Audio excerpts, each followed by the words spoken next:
All right, this is called NUTBALL was a game that Knoxville used to play as a young boy, frolicking with his friends, which I can just picture now. You know, little Knoxville in those bullseye undies. Mikey, don't get too wet over there. It's okay. It's too late. To talk about. It's too late, man. So basically, we sit in a circle, a nice sharing circle in the living room, and we got a nice heavy ball to throw around. And you can guess. I mean, like, hey, boys, you got to be sitting crisscross for this one because your nuts have to be exposed. And yeah, it's all up to fate at this point, really. I think the image of the 6 guys sitting in a circle in their tidy whities alone is just really funny to me. They're just like sitting down like they're at a fucking sleepover getting into trouble. And that's what this one kind of felt like. This vibe of we talk about the muscle stimulator of just having these guys over together, just getting into shit. You can tell there was some drinking involved, most likely in the background. I really fucking like this one. I forgot it existed. So when I saw Dave England standing there in his underwear at the title screen, I was just like, man, just brought me right back. This was one of my favorites. I fucking loved it. This was definitely, when I saw this, like you said, like it slipped my mind. I totally forgot about this sketch, but it's always been one of my favorite ones. Yeah. It's one of the ones that stands out in my mind the most as a Jackass type thing. And I felt like the last probably 3 episodes, we haven't had one of those iconic sketch moments really in this season so far. I'd say the omelet. Oh, yes. Yeah. You know what? You're right about that. But either way, it just felt like it was much needed at that time for me. You know, I went through the episode and just to kind of bring everything together. One of those big, powerful all-time Jackass sketches, and it's just so good. It's just so funny. It's just friendly, joking around. You know, it hurts a little bit, but it's not brutal until the end, I guess. But it's just awesome. I love the moment that Dave England, because they're all making jokes about like, well, obviously Pontius has got an advantage because he's got a lot of meat covering his nuts, which is just hilarious to think of. Dave England looks at the camera and says, I have a little dick and 1 nut. So I didn't realize he only had 1 nut, but it's a smaller target, but also smaller amount of protection. He's staring at the camera and I don't know another way to describe what happens to him except for he gets clapped, because the sound that ball makes when it clearly lands on his ball, like just on his ball is excruciating. It hurt me to hear it, and the look in his face, it looks like he's going to throw up. He's like, I'm done, I'm out. I just lost my one good ball. A real 3-pointer, that one. It was high up in the air. It had some hang time. Yeah, beautiful shot. The sound of the ball, Mike, you hit the nail on the head, is the best part about this. And it didn't sound like a fake sound. It didn't sound like a fake one. That felt legit. real to me. Yeah.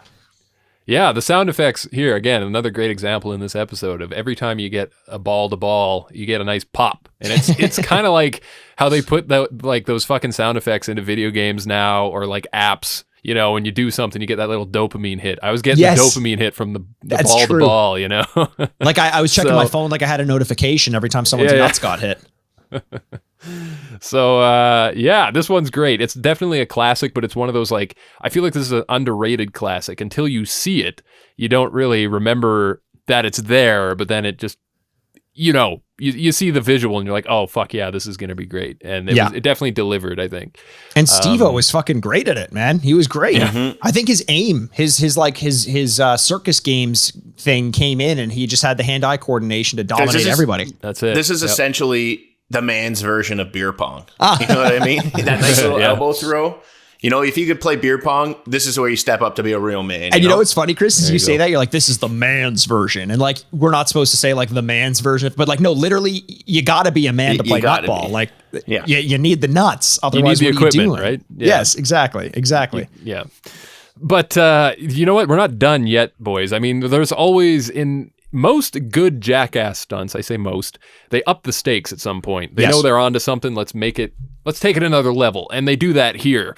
We're going to throw a dog bone. Now, if you have a dog or someone who has a dog, you know how heavy these fucking bones are that they chew on. Like, that's got some weight. When that comes down, it's going to be like a hammer.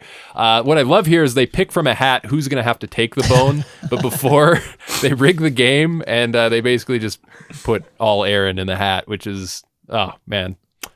Nice touch. It sucks, but it's also the best part of it. You know what I mean? It's like, part of me is like, fuck, man, just make it fair. But the other part is like, it is so much fucking funnier that it's going to be him, and they all know it except for him. And he probably didn't know until well after. Even probably weeks after of that. Yeah. That was great. I loved every moment of it. I mean, listen, I know, Jay, you're the poo guy and I'm the vomit guy and Chris is whatever, the cum guy. I think Chris was the cum guy. Yeah, I'll take that. I'll bear that cross. But the nut shot guy, like I just it's agony. Like I love to see the agony of someone who got hit in the nuts. It just it does such a good job for me. Yeah, totally agree. And what a great sketch. Rate this one? Yeah, I'm ready to jump in. Chris, why don't you give us yours? Right off the bat. I'm a fucking 100%. I'm a 10 out of 10. This is the type of shit I love. This is that like it's that stuff that brings me back. It just has everything I want. It has that camaraderie. It's them goofing around. You get that levels of you get that deception at the end. It's just one of those ones I go back and remember, and I can watch it again and again, and it's always going to be great. And especially after kind of some lackluster things, this fully deserves a 10 out of 10 in my books. Yeah, I'm going to give my review after yours, Jane. I'm going to lead to you, but before you give your review, I want to remind you of what you said in the paintball sketch. You said, I've seen paintball before. Uh-huh. I've seen people get hit by paintballs. Yeah, I've never seen this though. I've seen people get hit by paintballs. Are you making fun of my goiter?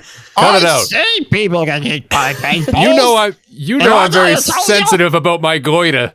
If I got a goiter, hey, it's a goiter. You can shove your goiter right up your goiter. Hey, look it up, Chris. Go look up goiter. Neck goiter. Do it. But here's the thing: you said that you've seen people get hit by paintballs. We've seen people get hit in the nuts. We've seen a lot of people get hit in a lot of nuts. So I'm curious to see, Jay, where you rate this one.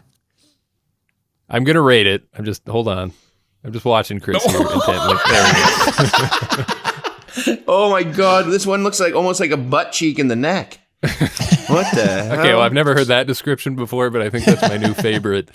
They should put that in the dictionary under goiter if you need an example. Oh, sentence. Jesus. It's like a big, thick neck thing. Fucking hell. I don't like that. Yeah, so for all my goiter heads out there, you know who your true friends are on this podcast. I think they're goiters. Yeah, all right, fine. Oh, wow, yeah. I got to rate this one. Yes. Mikey's real upset, so I better be careful here. Listen, though, if you brought up the muscle stimulator, that's going to go down as one of my favorite stunts. It's in that top 10, I'm sure. This definitely has that feel. I would agree with that sentiment. However, I don't think it surpasses that. Just because the muscle stimulator it's charged, baby, pardon the pun, but it's got that extra little step to it. This was really good, though. This is something that, as much as it would suck to do, you'd almost want to do it with your friends if you were there. So I can't go any lower than an 8 out of 10 on this one for me. Wow. Man, you are a hard marker. You are a very hard marker. Although, unless it's the cornfields. Unless it's the cornfields, right? Yeah, why are we even talking about it? Everybody knows it's the best stunt of all time. This one, I really enjoyed it, man. It's so iconic. I think, though, the fact that I didn't remember it and I did remember other ones along the way might be a little bit of a hit to it. I'm giving it a 9.5 out of 10, not quite a 10, because I do think we've had these, so like you said, Jay, we've had these sorts of situations done slightly better. There you go. Yeah, it's a great, trust me, the reason I said at the outset of this episode that I enjoyed myself was due in part to the great start and the nice finish. It had a good top and bottom to it. Even if the middle got a little slow, you had a good time the whole way through. Everybody was having fun. Lots of laughs here. But yeah, what a way to end it, really. It had a nice top and bottom to it, just like when Garbage Man rode Johnny down the slide. Nice top and bottom. And there you go.